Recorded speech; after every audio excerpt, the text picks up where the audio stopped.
Guys, तो चलिए when I सा यू का नेक्स्ट पार्ट स्टार्ट करते हैं।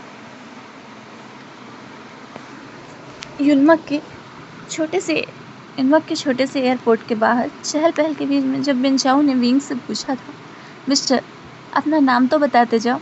ये सुनकर विंग बिनचाओ को देखते हुए अपना नाम अपनी आंखों से काला चश्मा उतारता है और बड़े तेज और कटीले स्वर में बिनचाओ को देखते हुए बिना किसी हाव भाव के धीरे से कहता है, जियांग आइंग। बिनचाओ ये सुनकर दंग और कंफ्यूज हो गया था कि इतना खूबसूरत ओमेगा अपना नाम जियांग आइंग क्यों बता रहा है। लेकिन तभी टैक्सी के अंदर बैठा बिनचाओ के पीछे की ओर ड्राइवर की ओर इशारा करते हुए कहता है, तुम जियांग आइंग को पिक करने आए हो ना। अब बिनचाओ भी विंग के नाम मतलब पीछे बोर्ड में देख चुका था, फिर टैक्सी में बैठे ओमेगा ने इस नाम को पढ़ा है। बिनचाओ आगे बढ़कर कहता है, अरे उस मोटे को तो मैं टैक्सी से भेज दूंगा, आप दोनों आराम से मेरे साथ कार में चलिए ना।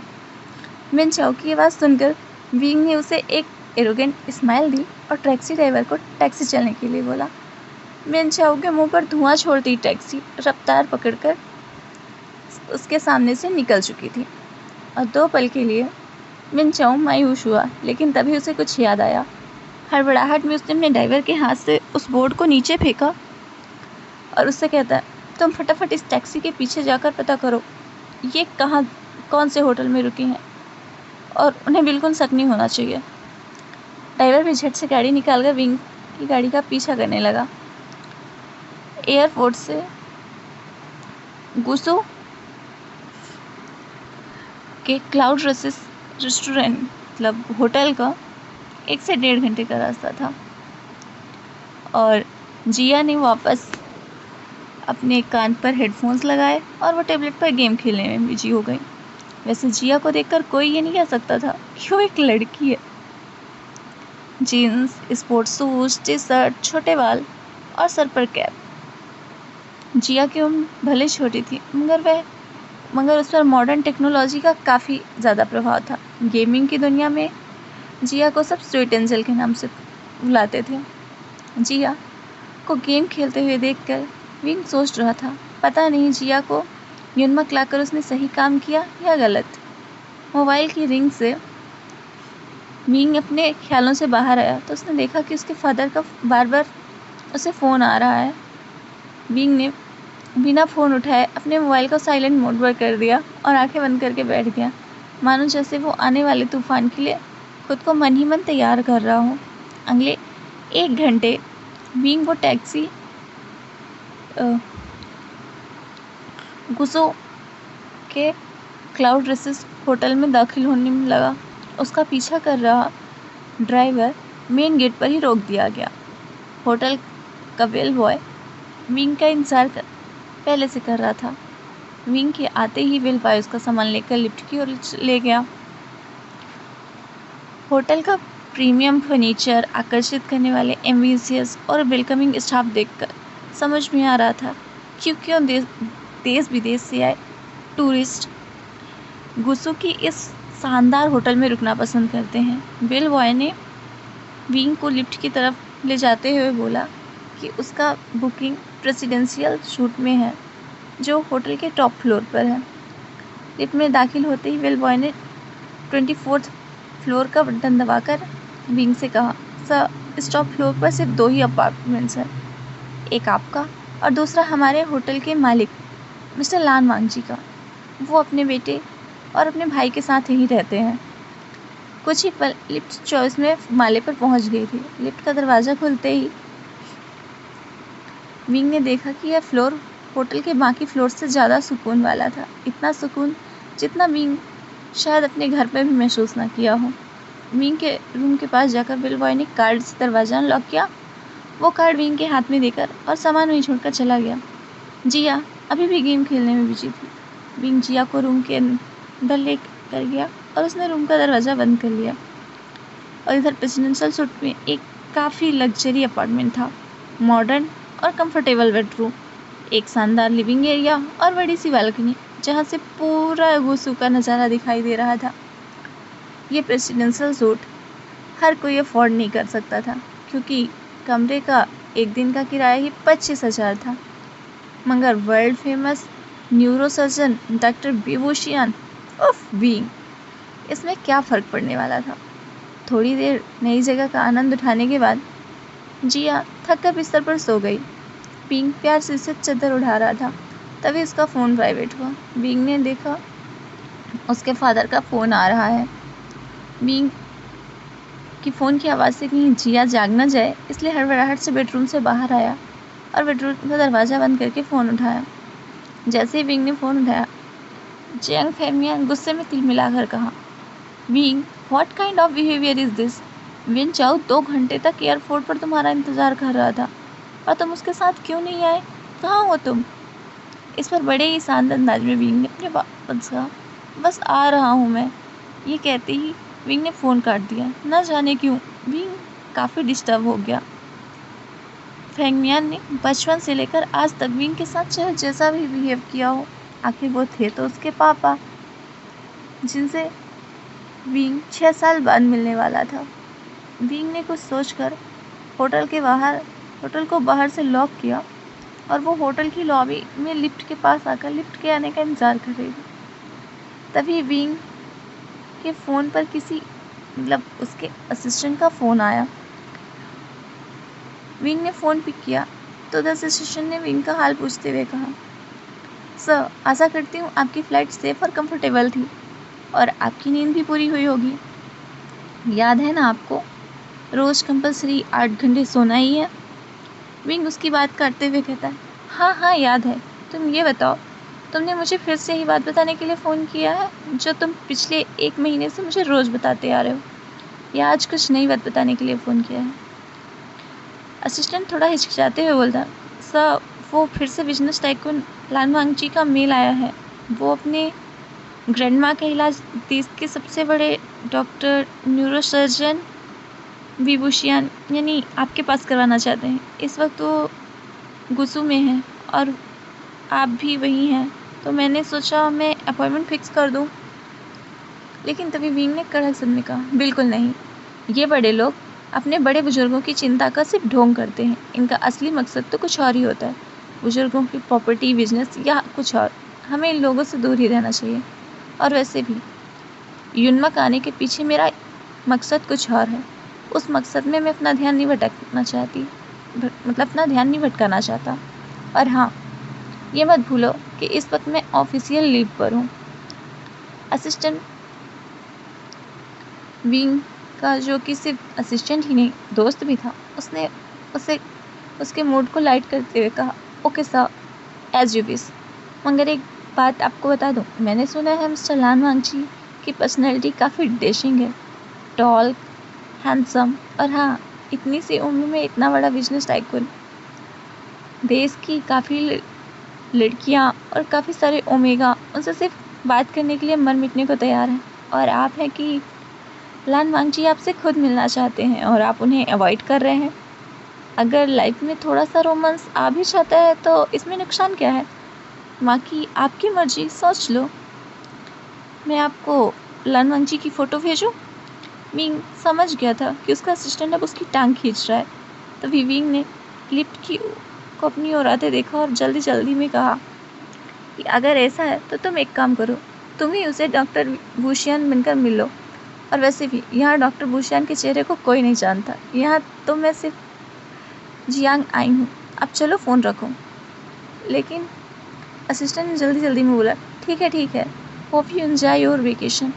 और हाँ, मैं लान वांगची की फ़ोटो भेजूँगा, एक बार देख ज़रूर लेना। इससे पहले कि असिस्टेंट अपनी बात पूरी कर पाता, विंग ने हंसते हुए फ़ोन काट दिया। लेकिन इससे पहले कि विंग लिफ्ट के अंदर जाता, लिफ्ट वापस बंद होकर नीचे चली जाती है। तभी विंग को लगा जैसे उसके पीछे कोई खड़ा हो। विंग ने जैसे ही पीछे मुड़कर देखा तो वो हैरान हो गया। उसके पीछे जिया खड़ी थी और उसका चेहरा कुछ उखड़ा हुआ था और वो बस विंग को एकटक देखे जा रही थी। विंग को लगा कि जिया नींद से अचानक उठकर आई है, तो उसने तो विंग को नहीं देखा होगा, इसलिए ऐसे खड़ी होगी। विंग नीचे झुककर प्यार से जिया के दोनों गाल पर किस किया और फिर बोला, मम्मा जल्द वापस आ जाएगा और आते वक्त तुम्हारे लिए तुम्हारी फेवरेट चॉकलेट आइसक्रीम लेकर आएंगी। ठीक है, चलो अब कमरे में जाओ, आराम करो या तो अपना फेवरेट वीडियो गेम खेलो। तभी वापस लिफ्ट आ चुकी थी। लिफ्ट का दरवाज़ा खुला और विंग लिफ्ट के अंदर चला गया। अंदर जाकर विंग ने जिया से एक बार कहा, सीधे रूम में चल जाना। Mamma will miss you and mamma loves you. Lift का दरवाज़ा बंद हो गया और लिफ्ट नीचे जाने लगी। बाहर जाने की जल्दी में विंग एक बात तो भूल ही गया कि उसने अपने कमरे का दरवाज़ा बाहर से बंद किया था। फिर भी जिया रूम से बाहर कैसे आ गई? और इधर अनका की लिफ्ट नीचे जाते हुए अनका रूम के सामने वाले रूम का दरवाज़ा खुला। उसमें से एक 26 से 27 साल का हैंडसम सा मैन बाहर आया। ब्लैक चमकीले leather shoes, black trousers, white shirt और ब्लैक ब्लेजर। किसी रियासत के राजकुमार से बिल्कुल कम नहीं लग रहा था वो, लगे भी क्यों ना, क्योंकि ये था भी तो लान इंडस्ट्रीज़ का CEO लान वांगजी। वांगजी अपने कमरे से निकला और लिफ्ट के पास खड़े बच्चे की तरफ बढ़ते हुए कहा, और उसे डांटते हुए वांगजी ने कहा, बेटा कितनी बार कहा है तुम्हें कि तुम ऐसे बिना बताए कमरे से बाहर मत निकला करो। तुम मेरी बात सुनते क्यों नहीं हो? सिजोई जिस लड़की को जिया समझकर अभी कुछ पल पहले विंग ने बात की थी, उसी बच्चे को अब वांगजी दूसरे नाम से पुकार रहा था। लेकिन सच बात तो यही थी कि वो बच्चा जिया नहीं बल्कि सिजोई था। दरअसल विंग ने जिस बच्चे को जिया समझकर उससे बात की, वो बच्चा मशहूर बिजनेस टाइकून लान वांगजी का इकलौता बेटा लान सिजोई था, लान इंडस्ट्रीज़ का इकलौता वारिस। और इन सबसे मज़ेदार बात ये थी कि हमारा वांगजी का एक बेटा सिजोई और विंग की एक बेटी विजिया, दोनों की शक्ल एक दूसरे से बिल्कुल मिलती जुलती थी। यानी कि जिया और सिजोई हम शक्ल थे। तो वांगजी लॉबी में जिस बच्चे से बात कर रहा था वो दरअसल सिजोई ही था, और जिया अभी भी विंग के कमरे में सो रही थी। वांगजी सिजोई से बात कर रहा था, लेकिन सिजोई की नजरें अभी भी लिफ्ट के दरवाजे पर जमी हुई थी। सिजोई अपनी गोल मटोल आंखें और खूबसूरत मासूम सा चेहरा देखकर महसूस होता था जैसे उसने अभी अभी आकाश से उतरा हुआ टिमटिमाता तारा देख लिया हो। वांगजी ने पीछे से फिर से सिजोई को आवाज़ देते हुए कहा, सिजोई ध्यान कहाँ है तुम्हारा? सुना नहीं बेटा, अंदर चलो। वांगजी सिजोई का हाथ पकड़कर लगभग उसे खींचते हुए रूम के अंदर ले जा रहा था। तभी सिजोई ने झटके से अपना हाथ छुड़ाकर वांगजी से कहा, मुझे चॉकलेट आइसक्रीम चाहिए। ये सुनकर वांगजी थोड़ा हैरान हो गया। हमेशा गुमसुम चुप चुप रहने वाला सिजोई का बर्ताव आज वांगजी को कुछ अजीब लगा। वांगजी ने तुरंत कुछ सोचकर अपनी जेब से फ़ोन निकाला और होटल के CCTV रूम के फ़ोन करके उसे रूम के बाहर का CCTV फुटेज तुरंत मंगवाया। वो देखना चाहता था कि अभी लिफ्ट के पास सिजोई के साथ ऐसा क्या हुआ था। कुछ ही पल में सिक्योरिटी इंचार्ज लैपटॉप पर CCTV लेकर आ गया। फुटेज में वांगजी ने जो देखा वो देखकर दंग रह गया। सिजोई एक ऐसा बच्चा था जो किसी अजनबी से तो बल्कि रिश्तेदारों से भी ज़्यादा बात नहीं करता था, ना ही उसके पापा के अलावा किसी के साथ मिक्स होता था। लेकिन CCTV में सिजोई ने एक बिल्कुल अनजान मैन को अपने पास आने दिया, यहाँ तक कि उसे किस भी करने दिया। ये बात वांगजी को बड़ी अजीब लगी। वांगजी सोच रहा था कि ये कैसे हो गया। वहीं सिजोई बार बार दोहरा रहा था, चॉकलेट आइसक्रीम चाहिए, मुझे चॉकलेट आइसक्रीम चाहिए। दूसरी तरफ विंग जो कि जियांग मेंशन पहुंच गया था। जियांग मेंशन उसका अपना घर जो 6 साल पहले एक खंडहर जैसा था, लेकिन विंग ने आज घर के मेन गेट में कदम रखा तो देखा घर का रूप रंग पूरी तरह से बदल चुका था। गार्डन फिर से हरा भरा हो चुका था। उसी हरे भरे बगीचे के बीचों बीच रंगीन लाइटों वाला शानदार फव्वारा था, और घर के मेन गेट से अंदर आते ही विंग को महसूस हो रहा था कि घर के अंदर पार्टी चल रही है। विंग ने गार्डन पर खड़े हुए देखा, वह यंग लड़के लड़कियां अंग्रेजी गानों पर झूमते हुए नजर आ रहे थे, और वहीं कहीं एक बोर्ड लगा हुआ था जिस पे लिखा था, हैप्पी बर्थडे चेंग। चेंग यानी विंग का स्टेप ब्रदर, उसी के बर्थडे की पार्टी चल रही थी। तभी गार्डन के किसी एक कोने से एक ओमेगा के गिड़गिड़ाने की आवाज़ आई। विंग ने आवाज़ की दिशा में घूमकर देखा तो एक लड़की जो ज़मीन पर गिरी हुई थी।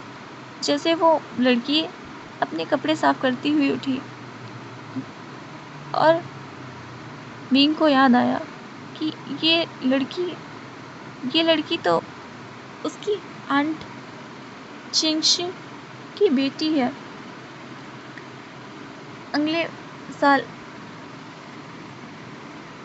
की बेटी थी। तभी उसे बात सुनाई देती, अगले साल मैं मिस्टर यूनिक बना और उसके बाद मैं ही मिस चाइना बना। क्या तुम अब भी कहोगे कि तुम्हारा विंग गगा मुझसे ज़्यादा खूबसूरत है? डरी सहमीसी किंशु ने कहा, हाँ, विंग गगा बहुत सुंदर है। विंग गगा सबसे ज़्यादा सुंदर है। चिंग के हाथ में विंग का पुराना फ़ोटो था। वो अपने फ्रेंड्स को फ़ोटो दिखाकर पूछ रहा था, ध्यान से देखो इस मोटे को। ये पागल किंसु कह रही है कि ये मोटा मुझसे ज़्यादा सुंदर दिखता है। अब तुम लोग बताओ, ये सुंदर है तो कोई पागल ही होगा ना। ज़मीन पर गिरी हुई किंशु कुछ दबी कुचली आवाज़ में कहती है, विंग गगा सच में बहुत सुंदर है, बस उनका वजन थोड़ा सा ज़्यादा है। लेकिन इस बात पर तो चिंग तिलमिला उठा। यू स्टूपिड गर्ल, तुझे पता भी है खूबसूरती क्या होती है? मुझे देख, मेरे फेस को, मेरी बॉडी को देख, ये होती है खूबसूरती। ऊपर से मैं मेडिकल स्टूडेंट हूँ और इस साल मैं मिस यूनिवर्स कंपटीशन भी जीत चुका हूँ। किंशु की बात सुनकर सब हंस पड़े। चिंग ने बड़े स्टाइल और एटीट्यूड में चलते हुए सब लोगों से कहा, अच्छा एक काम करते हैं, वोटिंग कर लेते हैं। आपको वोट करना है कि इस मोटे और मुझ में ज़्यादा खूबसूरत कौन है, ठीक है? ये बात कहकर चिंग ने अपने दोस्त से सिगरेट जलाने का लाइटर लिया और उसने विंग की फ़ोटो को जला दिया। दूर खड़ा विंग चुपचाप ये सब देख रहा था। चिंग ने जले हुए फ़ोटो के टुकड़ों को एक जूस के गिलास में मिला दिया और कहा, गो गाइस, क्या आप अपने वोट के साथ तैयार हो? तो बोलो, मुझे कितने वोट?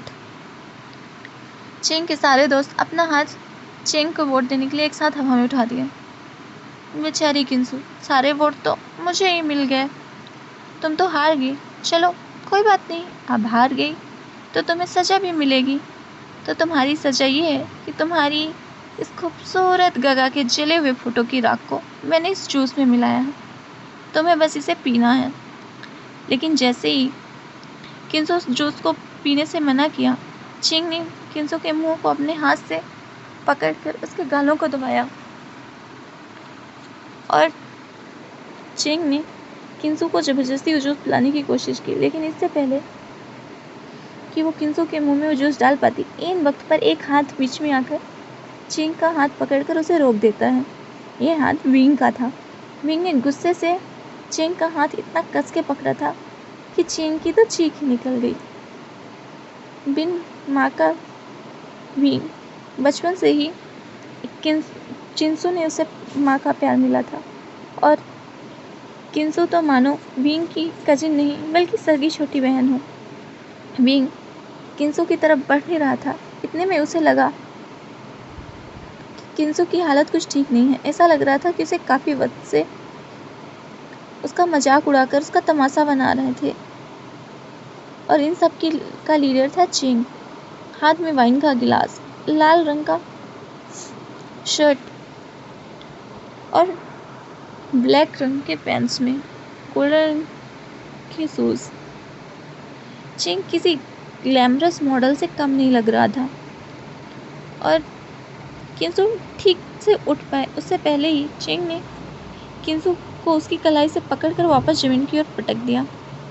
विंग ने चिंग के हाथ से ग्लास छीनकर कहा, हार और जीत का फैसला खेल खत्म होने के बाद होता है और खेल अब तक खत्म नहीं हुआ है।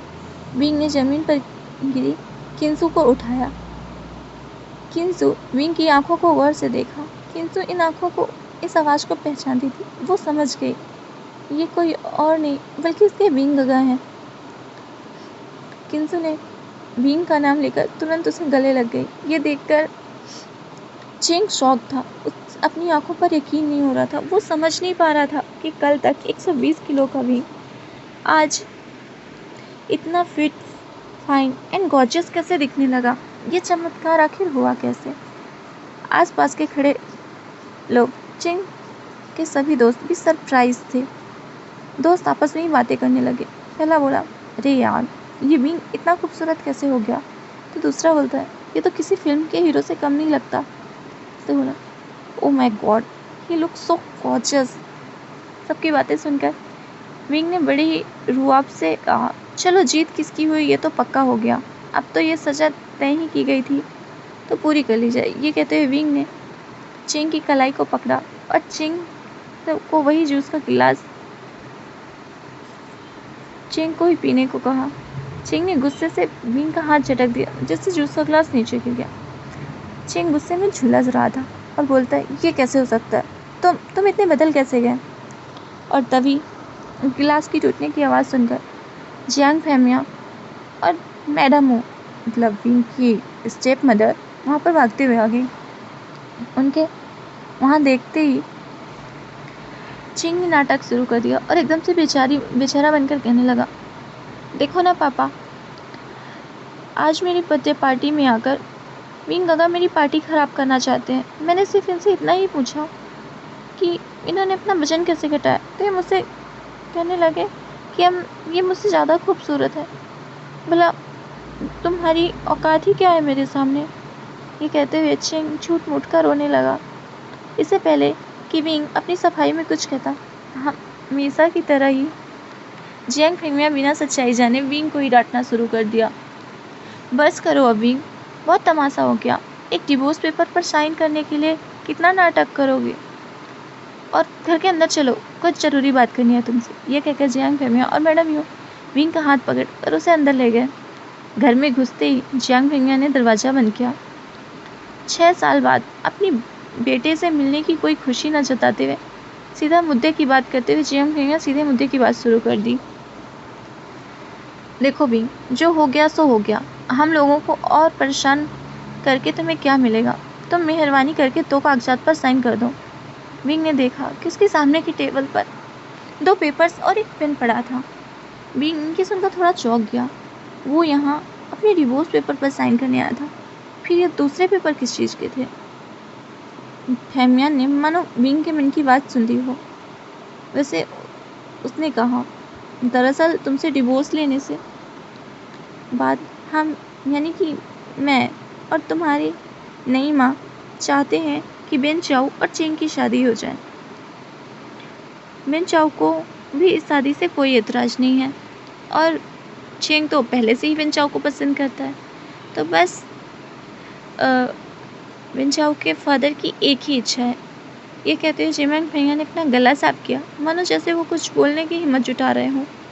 और आखिर में फैंगम्यान ने उसे बता ही दिया कि जिसके लिए वो सुबह से उसे फ़ोन करके घर बुला रहे हैं। फैंगम्यान ने असली मुद्दे पे आते हुए कहा, विंग, दरअसल तुम्हारी माँ के गुजर जाने के बाद उसकी फार्मा कंपनी जो तुम्हारे नाम पर हो गई थी, वो कंपनी तुम अपने छोटे भाई के नाम कर दो और मैंने सारे डॉक्यूमेंट तैयार करवा दिए हैं, तुम सिर्फ सिग्नेचर कर दो। विंग ये सुनकर कुछ देर तक फैंगम्यान की ओर देखता रहा। वो सोच रहा था कि क्या सच में उसके फादर ने वो कह दिया जिसे सुनकर वो मानना ही नहीं चाहता। और तो और वो कभी सोच भी नहीं सकता था कि बेन फैमिली रिश्ता बनाए रखने के लिए उसके पापा इतना नीचे गिर सकते हैं। एक पल के लिए भले ही विंग थोड़ा कमज़ोर पड़ गया, लेकिन दूसरे पल उसने खुद को संभालते हुए उस मेज पर रखे उन पेपर्स को देखा और बिना कुछ कहे विंग पेपर्स की तरफ आगे बढ़ा। उसने पेन उठाई और सोच करके उसने डिवोर्स पेपर के पन्नों को फटाफट साइन कर दिया। फैंगम्यान और मैडम ये देखकर थोड़ी राहत की सांस ली। उनको लगा कि विंग सब कागज़ साइन करने को मान गया, लेकिन तलाक पेपर पर साइन करने के बाद विंग धीरे से अपनी माँ के कंपनी के कागजात को उठाया और बोला, आपके कहने को इस दुनिया में अपना कहने को इस दुनिया में इस कंपनी के अलावा मेरे पास कुछ भी नहीं है। माफ़ कीजिएगा, लेकिन ये मैं कंपनी अपनी किसी को नहीं दे सकता। विंग बड़ी ही शालीनता से मना करके सीधा वहाँ से निकल रहा था। फैमियान और मैडम यू को यकीन नहीं हो रहा था। विंग जो आज तक उनके पापा की हर बात चुपचाप मान लेता था, उसने आज तक उनकी बात मानने से कभी मना नहीं किया था। उसने आज एकदम साफ मना कर दिया। मैडम यू भागकर विंग के पास आई और उसे रोकते हुए, क्यों हमें बर्बाद करने पर तुले हो विंग? पहले ही एक बिन ब्याहे माँ बनकर तुमने समाज में हमारी इज्जत इतनी उछाली, वो कम था क्या जो अपने भाई की ज़िंदगी भी बर्बाद करना चाहते हो? मैडम यू की बातों को अनसुना करते हुए विंग घर के मेन गेट से बाहर निकलने ही वाला था, तभी चेंग उसके सामने आकर खड़ा हुआ और बोला, तुम्हें क्या लगा तुम वो कंपनी मेरे नाम नहीं करोगे तो बिन चाओ मुझसे शादी नहीं करेगा? वह है ये तुम्हारा।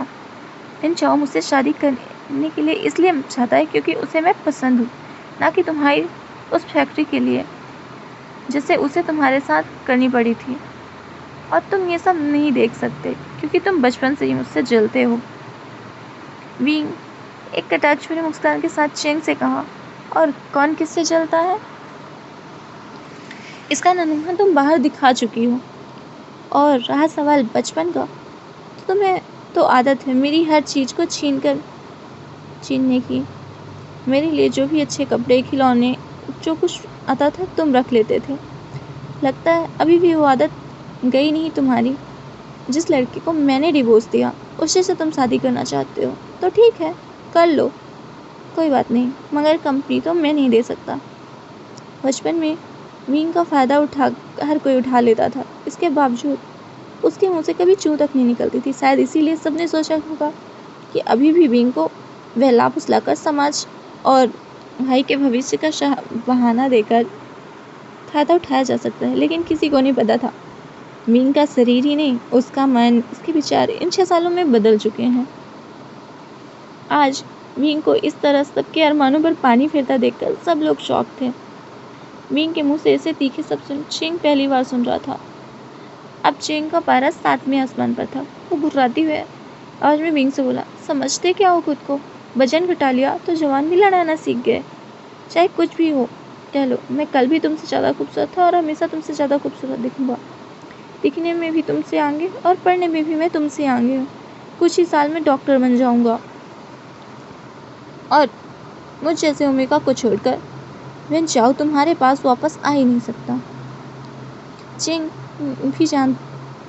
को भी नहीं जानती उसके मुंह से आखिर विन चाओ की बातें क्यों निकल रही, लेकिन उसकी इस बात पर विंग ने भी मुस्कुरा कर दिया, चलो एक शर्त लगाएं। विंग की बातें सुनकर न जाने क्यों चेंग का कॉन्फिडेंस अचानक से थोड़ा कम हो गया, क्योंकि कहीं न कहीं उसे हकीकत पता थी। वो विंग का नया रूप देख चुका था और वो विन चाओ की फितरत से वाकिफ भी था। तभी घर के मेन गेट से बाहर विन चाओ की आवाज़ आई, कहाँ है वो मोटा? एयरपोर्ट पर 2 घंटे वेट करवाया, आज नहीं छोड़ूंगा। विन चाओ की आवाज़ सुनकर चेंग टेंशन में आ गया, लेकिन विंग वहाँ पर खड़े मुस्कुरा रहा था। तो आज के लिए इतना ही।